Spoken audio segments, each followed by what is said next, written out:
In this video, we're going to talk about the editing panel, which is the first panel that we find on the top left of your score.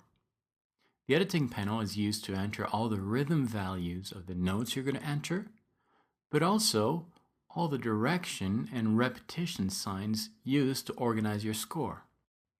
Let's take a look at this example.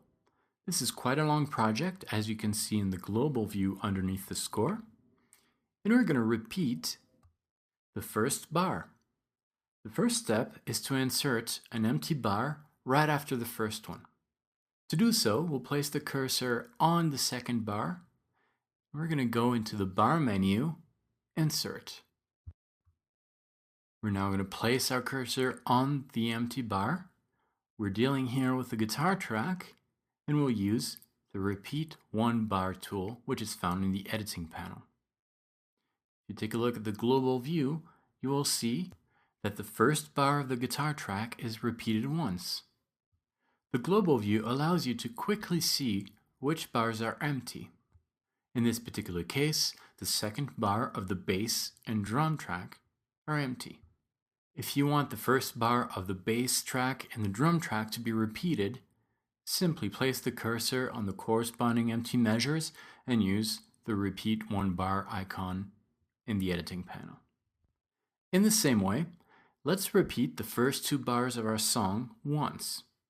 To do so, we're going to place our cursor on the third bar, go into the bar menu, Insert. We'll do this twice because we want to insert two empty bars. And then we'll simply place the cursor on the third bar and use the Repeat Two Bars tool, which is also found in the editing panel.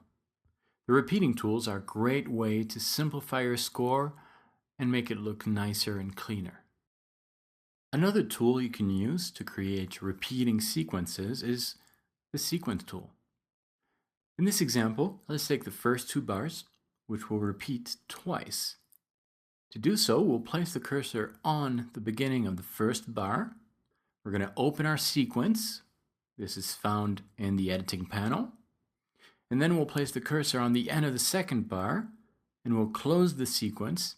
And we're going to indicate the software that we want these sequences to be played twice. Notice that using these tools will affect all the tracks of your song.